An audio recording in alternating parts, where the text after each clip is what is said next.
Well, hello everybody, and welcome to a final practice of training camp, our training camp wrap edition of the Southside Beat here on the DK Pittsburgh Sports Podcasting Network and our Steelers YouTube channel. Thank you everybody for tuning in, for being patient. We were going to be starting at 4 p.m. We're starting a little bit later than that, but thank you so much for joining us or joining me today. Greg is on a quick little, couple days off, and I'm going to be handling, obviously handled the end of training camp today. DK and I will be covering the joint practice tomorrow at Acrisure Stadium, and then a day off, and then Saturday preseason football again here in Pittsburgh at Acrisure Stadium. So excited about it, but obviously today the talk is the end of training camp. Or we'll try to avoid the Brandon Ayuk stuff. I know that's been talked about so much recently, so I want to try to give it a rest. There's no updates in that situation, so really nothing to talk about, at least not right away. So, but training camp's over. It's done. This is the last show we'll be doing from Saint Vincent College. It's been a lot of fun, for sure.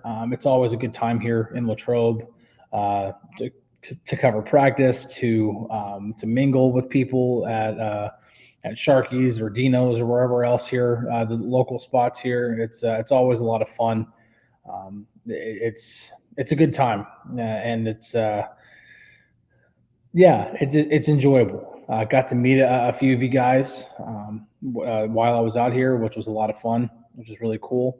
Always awesome to meet some people, and it's just been a lot of fun. Been a rewarding few weeks here for sure, but I know the guys are ready to get back to ready to get back to the South Side, ready to get back to Pittsburgh and start practicing in the facility that obviously in which they'll be practicing throughout the season. And obviously they won't get there until next week because they're practicing at the stadium on Thursday, and then preseason game Saturday. But then obviously, from that point on, they'll be practicing on the South Side until they stop playing football for the 2024 season. So, a couple things to highlight just really quick off of the last practice of the day. There really wasn't much of note. Russell Wilson continues to look really sharp. The more and more reps he gets, he's continuing to ramp things up. And Randy here points it out. Russell Wilson, is he looking like he's got something? Yeah, I mean he's looking sharp. He's making good throws. He had a really nice throw over the middle on a 25-30 yard gain to Calvin Austin in between zone coverage, and just right on the dot. It was a laser down the middle. I don't think of anything that you can doubt about Russell Wilson, the arm strength and the ability to throw the ball down the field, that's not one of them. However, when we're talking about, concerns, over the middle of the field has been a concern, and that was a really, really nice throw. And he had a few more. One of them was during 7-on-7, so obviously that's a completely different situation. That is, as Mike Tomlin would describe, non-football activity. But still, the throws are looking good. He's sharp. He's throwing with good anticipation from what I'm seeing. Obviously, we have yet to see him in a game, and we need to see what he does even in a preseason game. And there was a question earlier here.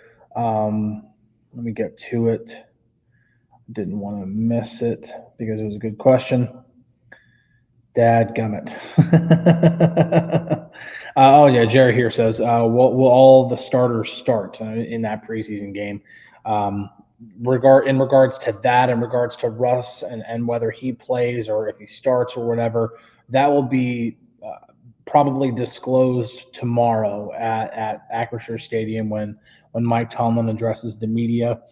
We were initially told that he was going to address the media prior to practice. Turns out that Andy Weidel is going to address the media prior to practice. That's not too surprising. Andy kind of has to talk to the media, at least once a year. And so this is typically around the time that he would. He didn't talk during training camp, so he's going to talk before practice tomorrow. and then Mike Tomlin's going to address the media after practice tomorrow. So that is when we will hear about Russ or the starters playing or whoever else is going to be suiting up against the Bills, and he'll be saying it right after they get done practicing against them. So let's get to some questions here. Jay Moods asks, what's the Herbig injury? So there were three injuries during practice today. Really quick, the first one was Graylan Arnold. He had a calf injury. He walked off the field but left on a cart. Leaving on a cart is not necessarily means that it's a serious injury. It's just if you've been to Saint Vincent College, getting to the locker room is already a hike for the players to get back up the hill. So if he's got an injured calf, or usually typically when a guy has an injury, especially like a leg injury or foot injury, any kind of lower body injury, they usually take the cart up the hill. So Graylan Arnold was one. Jonathan Ward was another one. He was kind of grabbing at his hamstring a few different times throughout practice, and to the point where I was kind of like, I mean, he wasn't limping. He was still kind of running, but it was just kind of like, he seems like he's in some discomfort, and then lo and behold, he just leaves practice. So that was one that Mike Tomlin mentioned. And then the Herbig injury, the one that Jay Moods is asking about, I honestly did not see what happened. Just saw that he was walking up the hill, so obviously it was something in which he was able to walk up the hill. But he was walking up the hill, and then Zach Frazier stepped right in and started taking the first team snaps at center. Now, the thing with Herbig is that Mike Tomlin didn't mention him after practice today whenever he did mention other specific players when it came to injuries that took place in practice. So I'm going to say it's minor, maybe. We'll see. But it is, I would chalk it up as minor if Mike Tomlin didn't even mention it as of right now. But we'll see. Maybe he was being quiet about it because he didn't know anything about it. But we'll have to see. Let's see here. Jerry asks, how's Roman Wilson doing? He is still walking around. There's no update with him. He's still out. He's still not, participating in anything. He's not wearing any kind of brace or sleeve or anything anymore. So that's at least a positive sign. But he is still not close. I mean, there was no indication from Mike Tomlin that he was anywhere close to possibly being able to return to practice or anything like that. So seems like he's on the mend, but seems like he's on the mend. That's the best way I can put it. There was another one here I wanted to get to. Oh, Chris asks, what's the start time? I'm assuming that's for the practice tomorrow.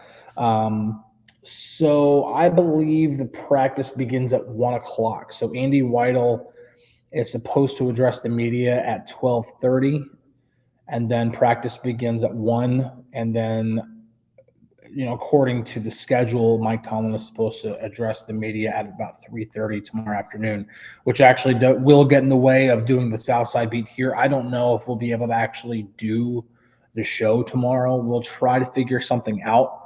Obviously, I would like to do the show to at least react to the practice, to react to what Mike Tomlin says about the game coming up on Saturday.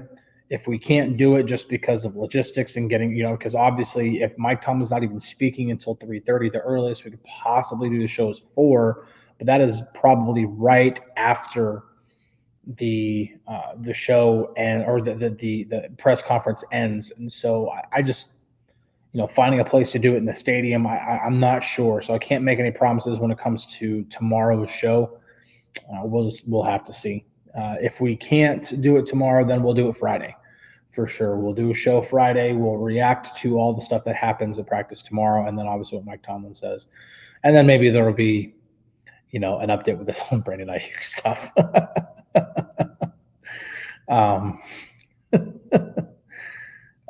Let's see. There was one in particular I wanted to get to. I really need to do a better job at starring these things, but when you're producing your own show, it's not always the easiest to do. Okay, Swan asks, who do you think has played themselves into a job, and who do you think has played themselves out of a job so far? I don't know if I would necessarily say anybody's played themselves out of a job yet. Obviously, like one guy, that people are really, really hard on right now is Quez Watkins. I wouldn't necessarily he's not going to be returning punts, but in terms of being a receiver, I wouldn't necessarily rule out Quez Watkins as a receiver, because whenever I look at the receivers who are most impactful right now in practice, obviously George Pickens, Van Jefferson, and Calvin Austin III are the three most impactful, and Roman Wilson, before he was injured, was making noise. But, even if you include Roman Wilson in that, you've got four. If six make the 53-man roster, right after those four, really the next two for me, in terms of what I've seen, have been either Scotty Miller or Quez Watkins. And that's from a receiver standpoint. That's not from a return man standpoint or anything like that. But it is what it is. I wouldn't quite put Quez Watkins as a guy who's just like automatically put himself out of a roster spot, and I wouldn't put Nate Herbig in that either. I understand like the snap, the quarterback snap issues, in the preseason game didn't do much, and people were then clamoring for Zach Frazier to take over as the starter. I'm not going to say that those guys have necessarily played themselves out of position. Possibly, maybe, but nothing that's been like, okay, yeah, that dude. But there are some guys that you can just tell who aren't going to be on the roster or anything like that, or maybe not even make the practice squad. But in terms of guys who have really made, and I guess I'll just kind of put this into Matthew's question here, Chris. What was your biggest takeaway from training camp?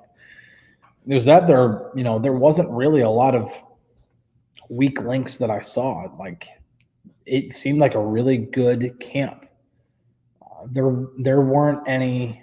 I'm trying to go back to the camp I've covered before, which is 2022, and in that camp you at least had one guy that really stood out, that came in and won a job, and that was Jaylen Warren. He just came in and just turned so many heads and won a job. Biggest takeaway is just that it's been a really solid camp, and I think that this 53-man roster is going to be pretty hard to decide. I think they have a lot of options. And I do think that there are some holes to fill, not just, obviously like receiver, they have to figure that out, or, that being a hole to fill on the roster. But, even looking at special teams, they need to figure something out, because punt return did not look good in the preseason game. They may just not have a good gunner yet, and that's a problem. Like, you need to have that. Beanie Bishop did not show well in the preseason game with that, and so if Beanie Bishop is going to make the roster, he's either going to have to be so good as a slot corner, or just as a cornerback in general, or he's going to have to contribute on special teams. And if he can't do that, then maybe he's a practice squad guy. I don't know. We'll see. Now, Grayland Arnold's injury, we'll see how bad that is. If he can't go, and if he's not, he's out for a few weeks, then Beanie Bishop might, buy himself some time. But I was starting to get the impression that Grayland Arnold was starting to really that Grayland Arnold had the advantage over Beanie Bishop. I understand what the depth chart says, but to a certain extent, you kind of have to look past what the depth chart says. Let's see here. Let's get to a couple of other things.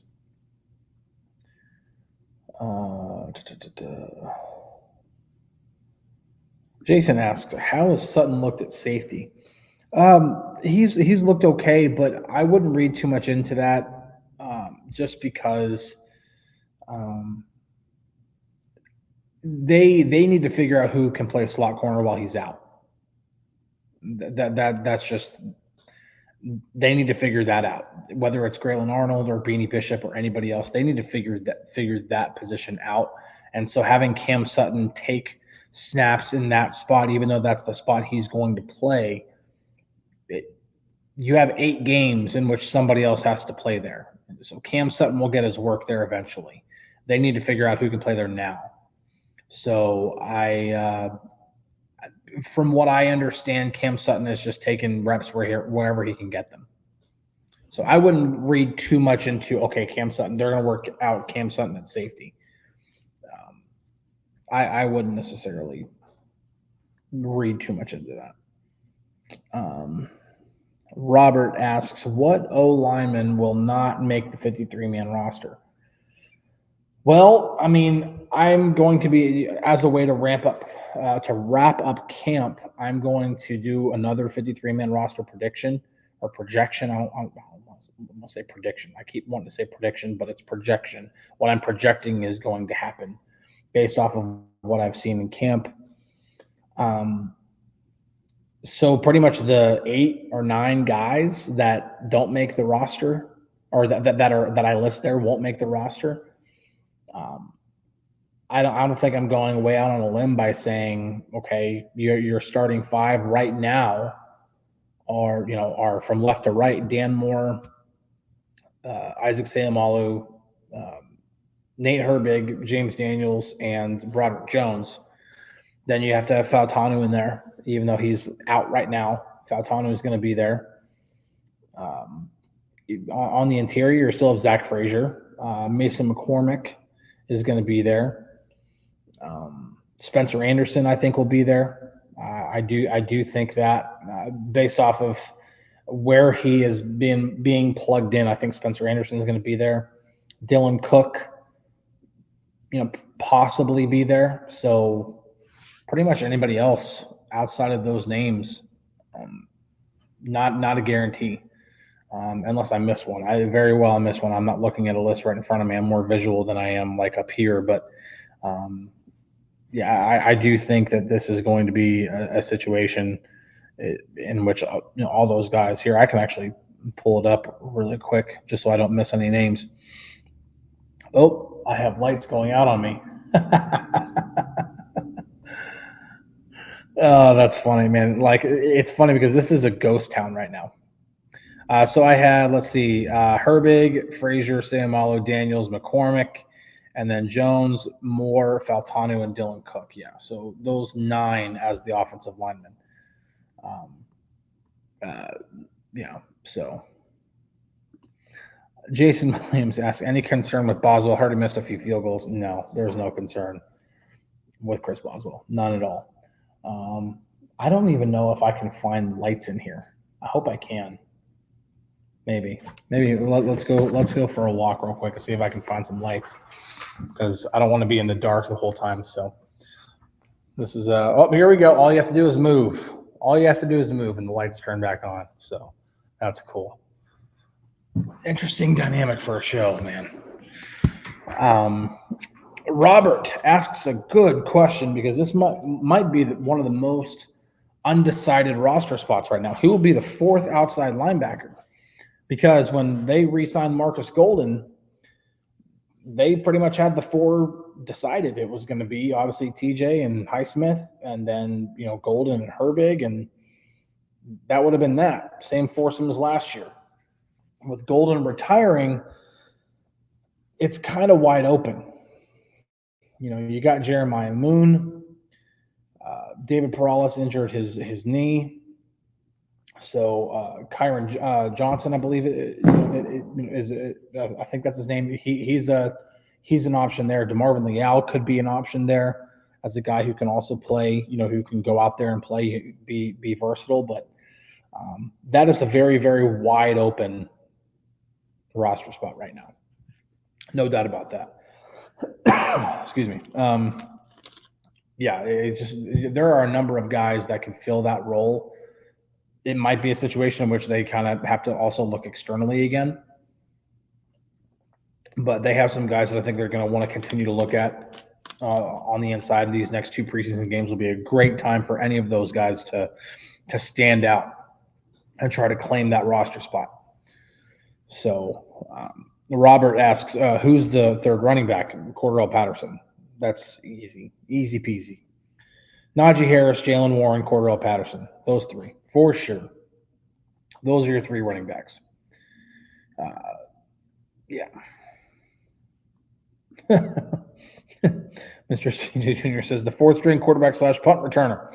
Yeah, he could be outside linebacker too. He's pretty much played every. He's played some receiver. Yeah, that guy John Reese Plumlee. He's pretty much played everywhere. And yeah, from what I heard, he actually did pretty good in the home run derby that they did here. And Russell Wilson did participate in that, by the way, and he didn't win. I'm shocked. I'm like, Russ was a 4th round pick in the MLB draft in 2010. Like, that dude was a legitimate baseball player. Not saying that Justin Fields or Plumlee aren't, but none of those guys were drafted in the 4th round of the Major League Baseball for like first year player draft. That is, yeah. Chris B71 here asks, can you clear some air and tell me how many can be active out of the 53, and does the emergency quarterback count? I believe it's 46, 45, 46, if I'm not mistaken. I actually don't know that number right off the top of my head. I think it's 46. But the emergency quarterback does not count towards that. That was one of the things that I do know for sure. The emergency quarterback does not count towards the active players on Sundays or on game day. So that is a situation in which, like, literally they are only dressed up so that they can go into the game in case the 2 quarterbacks get injured. So they do not count. The emergency quarterback does not count. For those of you who have our app, we always alert the inactives whenever like during the season, we always alert those out. And you'll always see the quarterback, like last year, it was always, well, not always, but, majority of the time was Mason Rudolph. He's listed on the as one of the inactives, but always with the parentheses of emergency quarterback.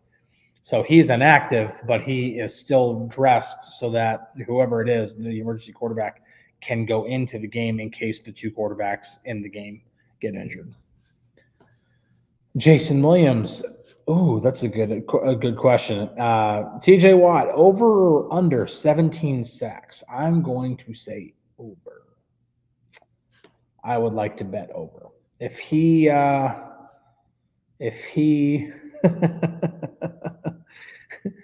if he's healthy, he stays healthy. Yeah. I think he's motivated to want to get over that number and probably want to lead the NFL in sacks again. So I'm going to say over. Obviously, that is, predicated on him remaining healthy, but I would still take the over. Benjamin says the offense dominated 7 shots today. That tells me we don't need the Brandon Ayuk but perhaps the Justin Simmons. I don't think Justin Simmons is coming to Pittsburgh. I don't.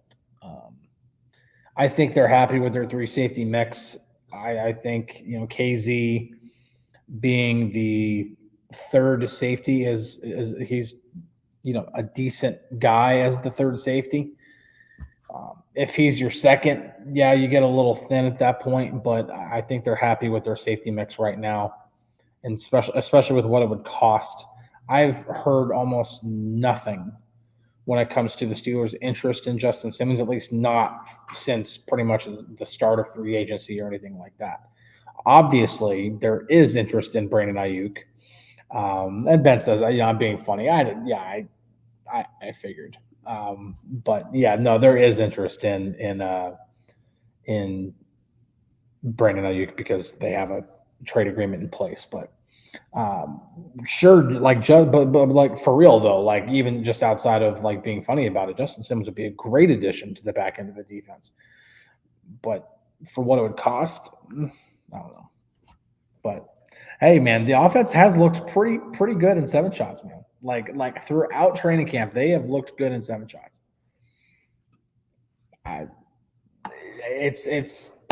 I'll put it this way. If you're just to put it in the same context so that we're not trying to overreact, it seems like this offense did way better in 7 shots than the offense did under Kenny Pickett and Mitch Trubisky. I'll put it that way. That's the best way I can put it. So that we're not trying to, project anything of saying, oh, well, Justin Fields and Russell Wilson or whoever it is at quarterback is going to be leagues better and this is going to be a top 10 offense or anything like that. We're not gonna overreact here. And then Mr. CJ Jr. He asked, how many jet sweeps did they run? I think just the one to Roman Wilson, and then that was just about it. They've done a couple of end arounds. They did one to Cordero Patterson. They did one to George Pickens. But in terms of jet sweeps during 7 shots, I think it was the one to Roman Wilson. They didn't run another one.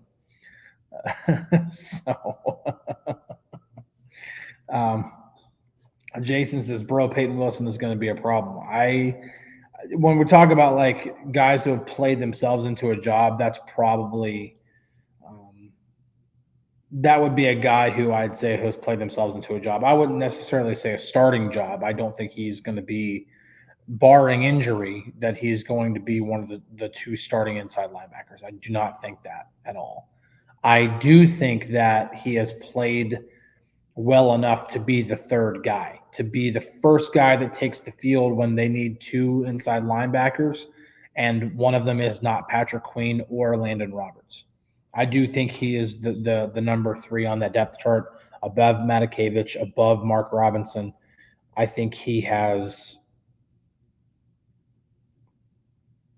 done very, very well this camp. Very, very well. No doubt about it. No doubt about it. He is really, really impressed. His speed and athleticism are obviously on display, but he's making things look easier. I keep putting it this way, but I want to keep putting it this way because it's important to me that he is making things look easier than they should for a rookie. I'll put it. That's the best way I can put it. Randy asks an interesting question, not necessarily related to the team, but how we cover the team. He says, he asks, Chris, how's the overall Latrobe assignment? What challenges are involved for you, the journalist, if any? There are definitely some challenges. First off, there's no locker room access here, and then this year was different as well because practice was typically 1:55 in the afternoon. Like during this camp, that's what the time that it began on the weekends, and so for those days, we would always have a player availability as they were coming up the hill from doing their morning walkthrough. So we would, like, all of us in the media would be standing outside of where their locker room is, and just like anytime when the players were walking by, we'd see somebody like, hey, I'm wanting to talk to not Jalen Warren that day, and so like, hey, Jalen, you got a second, and try to pull him aside, but typically when that happens, I'm not the only one talking to him. It's a scrum of people. So that's a challenge. But even then, this year, it was, that was taken away for all the weekday practices, because the weekday practices, they practice at 10:30 in the morning. So there was no morning walkthrough for us to have that availability. So it was only player availability after practice as they're leaving the field, which that was there too for those, other practices, the 1:55 practices. But the problem there is that if it's a day like today in which I'm by myself here, I need to be over at Mike Tomlin whenever he's talking after practice. Meanwhile, there are players leaving the field on the other side. I can't be in 2 places at once. So it's great whenever, like, Greg and I are both here, because Greg can go over to Tomlin or I can go over to Tomlin. One of us can be over there while the other one is looking for players as they're coming off the field. So getting one-on-ones with players, not easy to do here. Not easy at all.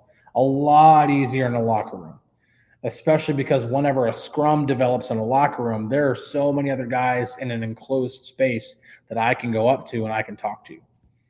And so getting one-on-ones, that is the hardest thing. But outside of that, it's a great way to observe practice. It's a great atmosphere. It's fun. It is. It's a lot of fun. I enjoy it. I enjoy the way that you can mingle with, people here. That's the broadest term I can use, just with people, and learn some things. There are different ways to do that, and I'm not going to tip my hand and give that away. But there are just different ways to go about doing the job here. So it's a lot of fun.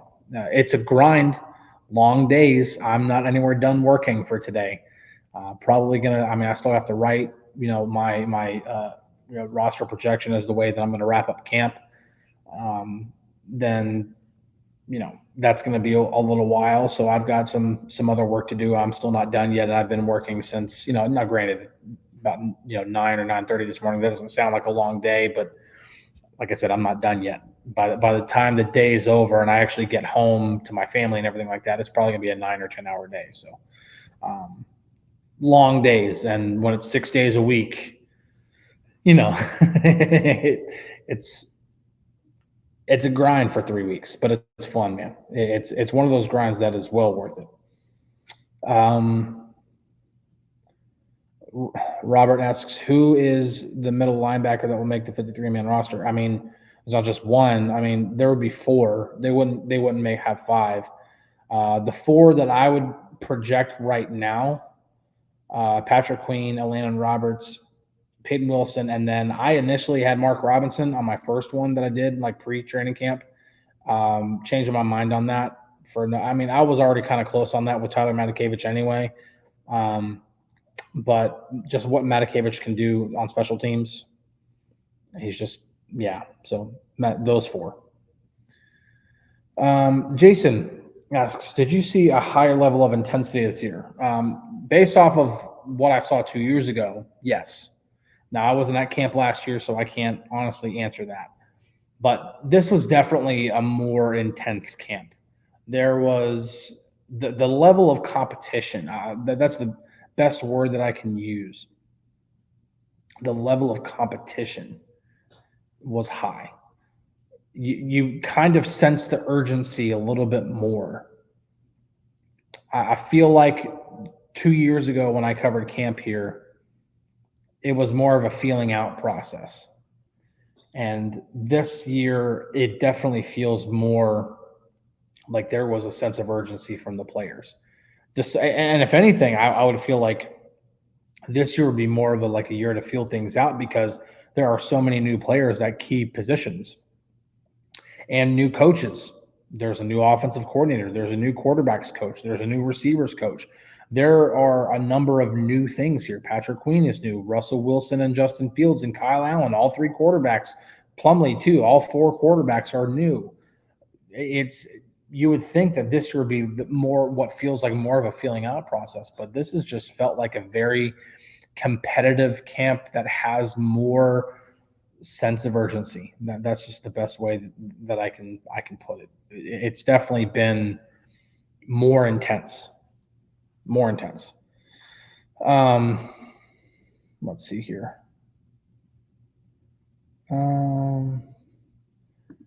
Mark says, Chris, that 4th down play versus Houston was schemed up well. Austin was wide open, but Allen just missed him. Yeah, I liked, I understand that there was, there wasn't a lot of actual results, especially from, the first team offense, but there was a lot to like. A lot to be optimistic about, at least I'll put it that way. A lot to be optimistic about when it comes to what this team was doing and what the offense looks like. Arthur Smith is a legitimate offensive coordinator. Okay, he knows what he's doing, and he knows. I want to see some things cleaned up. There were some times in which there was one time where George Pickens ran the wrong route. And I believe that cost them a 3rd down. That was the one where Justin Fields got sacked for the first time. And then there was another time in which he was kind of lazy on an over route when Justin eventually scrambled for 1 or 2 yards. It's just those are the type of things that I want to see cleaned up because that helps the overall execution of the play. Not saying that play is going to be made or broken on if Pickens is sprinting like hell, like his feet are on fire across the field. That's going to make that play different. But it's just those little things, the little coaching details that need to be sharper, and hearing Arthur Smith talk about the accountability level, how it's everybody, it's the offensive coordinator, it's the coaches, it's the players, that everybody bears responsibility for the way that these concepts are coached, for the way they're executed. Loved hearing the way he talked about that. I wrote about that in the latest Chalk Talk. But overall, this offense, there were plenty of things to be encouraged about. Scheming guys open was one of them. And I think you're going to see that more of that. Now, granted, you didn't see any of that from Matt Canada or the previous offense, but yeah, I think you're going to see that. I don't know how often, but I think you're going to see some guys who are actually schemed open, because the Steelers have an offensive coordinator who knows what he's doing and who's had success as a coordinator. Everybody wants to harp on Arthur Smith for the 3 years of him being head coach in Atlanta, but remember that he was a legitimate offensive coordinator. Top 10 offenses with Tennessee. So, all right, I think I'm gonna go ahead and wrap this up before the lights turn out on me again. But like I said, for tomorrow, I don't know if we'll get a show in. If we can't, I will update you guys in the community tab here on our YouTube channel to let you guys know if we can do a show. Mike Tomlin talking at 3:30 kind of puts a wrench in that. So I really don't know. I'm doubtful. We'll put this in, and if injury report level, I'm going to list tomorrow's show as doubtful. I'm not even going to put it as questionable. I'm going to put it as doubtful. Maybe there's something that changes that, and if there is, then I will let you guys know. I'll keep you guys updated no matter what. But just knowing with the timing of everything, the logistics of trying to do a show, and see the lights are turning off again. The logistics of trying to do a show from there tomorrow. It's just I have a hard time seeing it happen. So let's definitely plan for Friday. If we can squeeze a show in tomorrow, maybe there's news where we kind of have to do a show. So we'll figure it out. Either way, we'll figure it out. But definitely a show Friday for sure. So thank you guys for joining today to wrap up camp. It's been a very good training camp, a lot of fun. I'm definitely I'm excited that it's over, ready to get back on the south side. But here, spending the time out here in Latrobe is always fun. It was fun the first time. It was fun this time. I'm excited about it. Excited that we got to do it again. And I can't wait for next year too, because it's always a good time to be out here. But it's time to wrap it up. Tomorrow, joint practice with the Bills at Acrisure Stadium. DK and I will be on the scene covering that. Bookmark our Steelers feed. We're going to have all the details that we can possibly give, in the feed there. So excited about it. Excited that you guys,